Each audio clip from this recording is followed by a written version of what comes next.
fishing, it's in my soul. Welcome to the Salt Strong Podcast, disrupting fishing entertainment as you know it. Prepare to laugh. Prepare to get to know fishing legends in a whole new and unfiltered way. And on occasion, you might even learn a thing or two about fishing. Here's your host, Joe Simons. Like diamonds. Fish on! They see me trolling.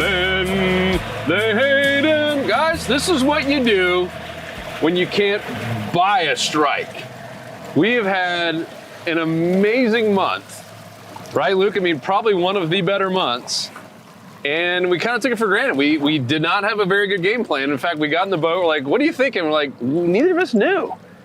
And because we did no pre-trip planning, which is the opposite of what we teach, we actually caught one ladyfish, but it was brutal. What do we want from plan A to B? Yeah, we tried 4 different things. Usually all of them work, and that's the biggest lizardfish I've ever seen.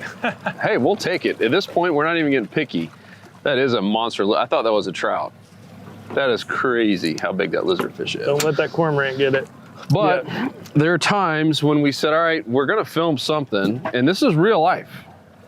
This is just tough. Man, look at this size of this lizardfish. Whoa, hey, whoa. Thing out of the boat. Get that thing out of here real fast. We're just nothing else is biting. And we did a podcast on this. So this is basically what you do to go out and have some guaranteed action, right? With as little effort as possible. We're just trolling the edge of the channel. Trolling right up the grass spot comes up the channel. We're just trolling right up the edge of it with paddle tails, slam shadies, on 1/4 ounce jig heads, and whatever's there is gonna eat, right? It has little, I just had a hit. That's got thumped pretty good.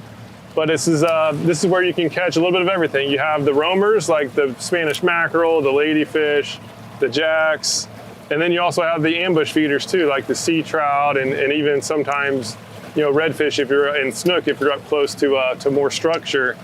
Also grouper, right? Flounder, like all sorts of stuff. Even some roamers like cobia on occasion will come up and eat. So great way just to go out and just cover water without much effort. Literally make one cast and then just let the boat do the work. And it's shocking how many fish you can catch even though we're in 4 feet of water. And the boat will set the hook for you. You don't have to do that much. And this is a time, depending on the time of day and depending on how old you are, obviously, you need to be legal to do this, but you could sit here and have a brewski, or not the driver, don't encourage that, but like me, I could be sitting here and having a beer if it was late in the afternoon. Let's rewind and talk about what happened. Let's talk about the tides, the first couple spots we tried as we continue to troll this little flat here. What happened is life, right? I mean, not every day is going to be amazing, and I had an awesome trip last night. I pulled up to a spot I haven't been to in about a year, and caught overslot red, and there's a whole school with it. And so I was like, okay, easy. We're just going to go back there and catch some redfish. That didn't work out. We get there and we had a couple of fish strike, nothing very big. And then, okay, let's try some docks. And that didn't work. Usually that's the foolproof thing, at least for me around here lately. And so that wasn't working. And then I tried my favorite docks, literally not even a strike there. In our fairness, did get hit really hard by the red tide. Not that long, it hasn't recovered yet. That didn't help, but it still should have been some fish caught. And so now, okay, game plan, right? Okay, let's just go just the easy route to catch something, and that is just to go out here and troll the flats. We just have only 30 more minutes till we go in. Did not want to get skunked, and so this is the foolproof way to do that. So that's really it. I just thought we'd just do a quick little podcast. We're just here on a flat right near, you can get shore right behind us, and a few feet deep, little grass, some birds. And what you want to find is some sort of bottom structure. Could be anything, right? If you're not in the area with a bunch of seagrass, then look for oysters, shells, just anything other than flat sand. And so the edge of the channels is a safe bet. And so the edge of the channels around here mostly has seagrass going up to it. But if you're in like a marsh system, then the edge of the channels will probably have some sort of rocks, or with all that current flow, it's gonna pull out something. And then here too, we just kind of have like scattered around grass. So we're just trolling right over it, 5 feet of water. And if we get to a spot that has a lot of fish, then we can just drift through it and catch even more of them. But this trolling is again surprisingly effective, even on slow days when the bite's terrible. And so what was the tide doing this morning? It's just going out. It was like a medium tide on its way out. And we're like 5 days after the full moon, and so the moon was shining. I was walking the Lotus in the morning. The sun was shining the moon was shining pretty bright, which definitely didn't help the daytime bite. But it still shouldn't have been as bad as it was. It was just one of those days where the fish didn't want to cooperate. Even in the canal on the way out, we saw some schooling fish. I'm like, oh, this is gonna be easy, and they weren't even hidden. They were just dialed in on really small bait fish.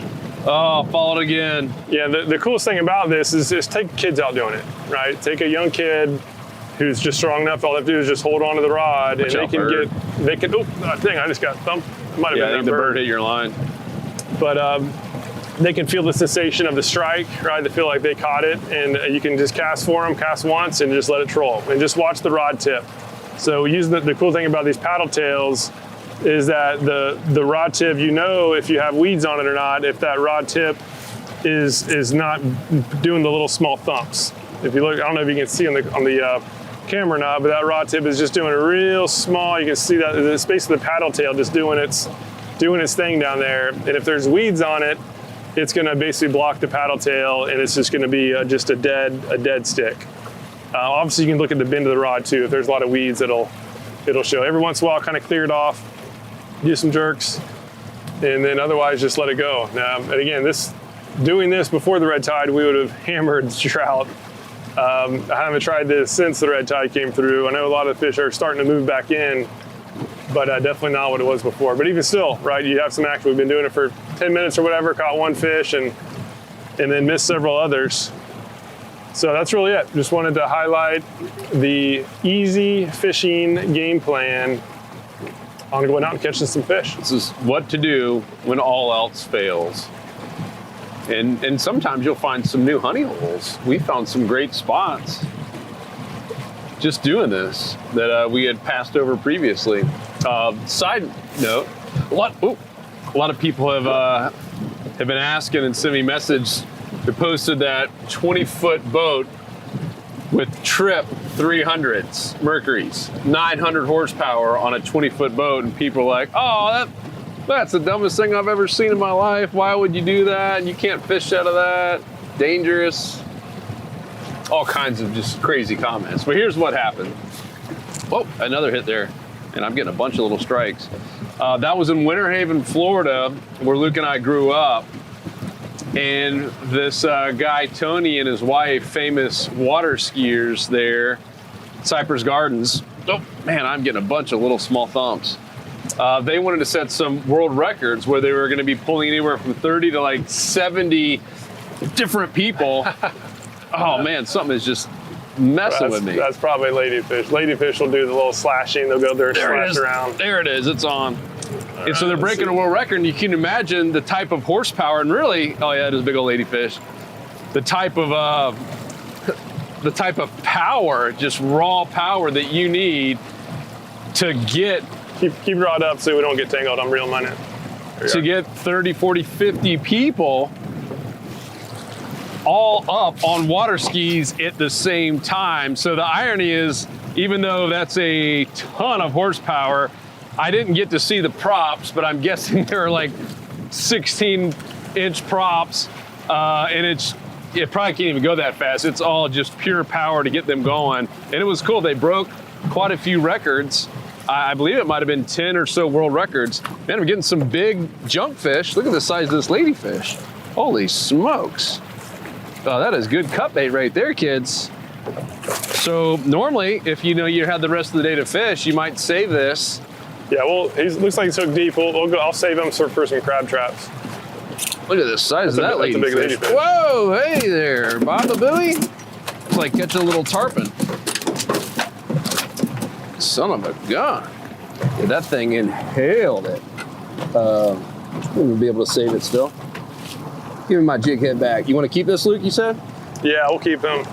If he's hooked deep, it looks like he is. Yeah. Yeah. So anyhow, it was really cool to be out there and see all that.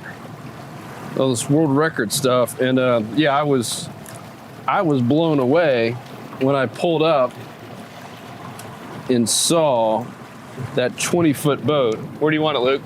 In the live well. Back live well? Yep. With Trip 3 hundos. Absolutely nuts. So now you guys know that, some of those skiers weren't that surprised. They're like, oh, this is just normal. Just what you do when you're trying to make a record. That finally got destroyed after, that was actually catching a couple bass on beautiful Lake Eloise. Oh, I got slimed. Ugh. Ladyfish. Nasty. Anywho, I digress. That was a fun little thing to see. And why, Luke, what were you doing? Camping or something this weekend? First camping? Yeah, there's some camping up in Ocala. How'd it go? It was fun. Yeah, the weather's finally getting cool enough to have some good camping, so it was a blast. First trip I've had in a while where I didn't bring a single fishing rod. Really? Yeah. But weird, packing without the fishing gear. So right now you see that we've done a lot of, basically did a big circle. There's a bigger flat here with some potholes. And really wasn't much there, so I'm gonna head back over to this other channel and then go with the current. Earlier I was kind of going cross current. Now we're gonna go in the main channel with the current. And let's see if we can get some action, some bigger fish. The trout have to be around here somewhere. There's no way they're all gone. But yeah, this works shockingly well for even trout. Like I've caught multiple trout, over 20 inches doing this, and it's just shockingly easy.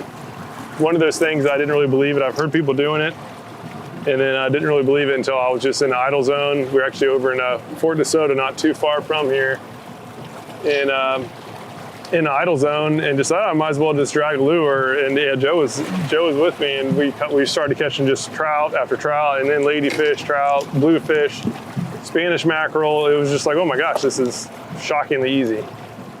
So even on terrible bite days like we're on right now, when nothing's working, come out, troll some paddle tails on the edge of the channel.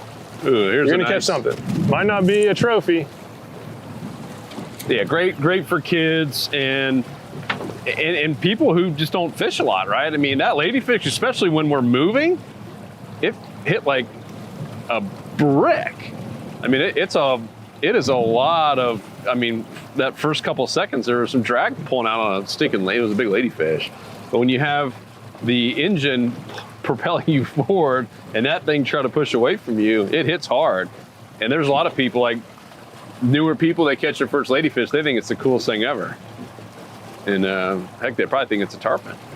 Jumping all over the place. Yeah, and you don't have to have like anything fancy. You don't have a trolling motor if you're in the Freedom Boat Club or something like that. That's a great point. You can just go, all you need is a motor. And really, a lot of kayakers do it too. We have a lot of members, like Dave Audie's came down here in a kayak, and he, in one day after one of our meetups, he caught us like 5 or 6 snook just trolling paddle tails from his kayak.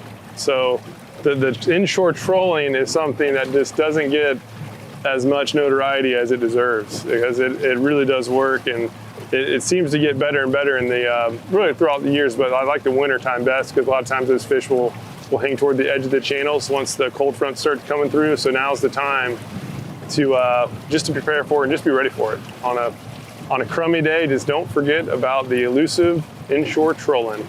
Yep, especially for you Freedom Boat Club owners, members, I guess is the right term, because that's a question we get all the time. I know we have a lot of people who watch that have joined, because boating right now is at all-time highs, which means the cost to do anything, to even store your boat, are absolutely crazy. So a lot of people have joined these boating clubs, and it's a great way. You save money, and the bad news is you have to plan a whole. Oh, Luke's on further in advance, but we get that question all the time. Is, all right, got a Freedom Boat Club, but I don't have a troll motor. All they come with is just an old school anchor. It's a great. Oop, I'm getting some hits too. There. Oh, great way to just go out there and get some tight lines. What do you got, a lady? Can't tell what this is. I just had a nice hit. I think it might be a little skipjack. What in tarnation? You foul hook it? Yeah. Oh, look, so you be careful with these guys. Yeah. These guys will light you up. These two little spines down here are bad news. So do not grab them like most people do. They will totally light you up. So I'm gonna get the old de-hooker out for this bad boy. Let me get a little pick of that one, Luke. I don't think we have a pick of that bad boy. Let's make it snappy. I'll make it snappy. There you go. All right, a little quick de-hook. If you ever use these de-hookers, you basically just get it, the loop of it in there, shake them right off, good to go. Nice. All right, let's, want to go a little bit shallower? I'm almost saying we got to head on in pretty soon. Oh, we got to do one more little round. We got a conference call we got to make. This is what, if you've ever been on a conference call with, it's like, man, it sounds like you guys are outside. Yeah, it's too windy to pull that off. Maybe we are, and maybe we are. Oh, I had a little weeds on there. Son of a gun. Really, I want to catch a trout. Oh man, there's a tarpon right there. Seriously? That's a big tarpon. Right there. Yeah, so this is why you fish the edge of the channels. You got the roamers, you got a little bit of everything. It was like an 80-pound tarpon. Wouldn't mind hooking into him. So, never know what you're gonna catch out here. Yeah, I just looked down. I thought it was a log, and all of a sudden I see him moving. It was literally just right here, and then it just did a little turn and went away. Can you imagine the hit on that? Yeah, we'd been in big trouble. Why we were moving? Look at all this foam here. That's not good. Yeah, it's foam and some seagrass. Go back that way. Oh yeah. I've got a new paddle tail lure we're going to be coming out with as well. Kind of exciting. Kind of a do it all in the 4-inch range. And it's our own mold. You won't be able to find it anywhere else. Obviously, we'll have it starting in the Slam Shady color and probably a couple others. It's pretty neat. We even have a cool little thing on top to help you rig it. That's all I can say. Right, Luke? It's gonna be good. Yeah. Yeah, we're still in the early phase of testing. It'll be a while. We just want to make sure that we're just tweaking it so to have the rigging as easy as possible, the action in the water when rigged on both weighted hooks and jig heads, right? So they can do both the shallow water and the deeper water. Unfortunately, a lot of soft plastics, you can't really do it all. And so that's what we're trying to do. Just one-stop shop for a good paddle tail. And it'll come pre-scented, although we recommend putting Dr. Juice on there. Yeah, it's going to be pretty awesome. And we'll do a whole podcast as well on the making of your own lure. It's it's not that hard to do a little 3D print and do a one-off to have like a single shot injection mold, but we're doing like the big boy where you got what is it 40, 42? I think it's 40. 40? Yeah, it'll depend on once it's finalized. If we make it any bigger or not, it's going to decrease. So it's a whole different ball game in terms of getting it right and going through many renditions of the smaller mold of one shot just to make sure it's perfect. Because I mean it's a good 15 grand investment to get a mold that size. Adds up pretty quick. All right, so we're pretty much at the end of the rope as far as this channel. So I think we're done with this. We're gonna go back to work. This trolling, yeah. I did see there's a little point right there here. It is. Oh, nice. Oh, I got a hit right here. Reeling in. It could be a trout too. Come on, baby. Come on, baby. So I'll be surprised that was a trout out there in the grass or in the sand. Can you show my face? The excitement. No, it's still good to get tight lines. I was really hoping for a trout to end this podcast. Hopefully this one's not a bleeder like his last buddy. Maybe he'll even shake himself off. Let him freak out long enough. Come on, I got you now. Oh. Last thing I want to do is get hooked. Have this thing spit the hook on a, if you're listening, it was a lizard fish. Not the trout I was hoping for. But yeah, this is just a great way. Get some tight lines to at least end the day on a decent note. At least come home smelling like fish instead of going home with your head held handsome. Great video, by the way, if you guys haven't seen that. Handsome Man Club. Who's it, Jimmy Kimmel? Yeah. Well, you guys got to watch that. We'll make sure to put a link to it in the show notes. The Handsome Man Club. But no, it's a great way to at least go home knowing that you caught some fish and help the confidence for the next trip. And great reminder to always have a game plan and why it's so important to actually do a little pre-trip planning. This was one of the first times we just kind of winged it and kind of bit us in the slam shady tail. Polite way of saying it. So anyhow, anything else, Luke? No, yeah, it was real. Just don't forget about the trolling. It's super easy, especially if you have kids. They'll be able to just have fun and get some tight lines, and you don't have to put much thought into it. This literally took about what do you got, fish? I think I got the bottom. Grass. Yeah, some serious bottom. Where I got yeah, it's bottom. Another lizard fish.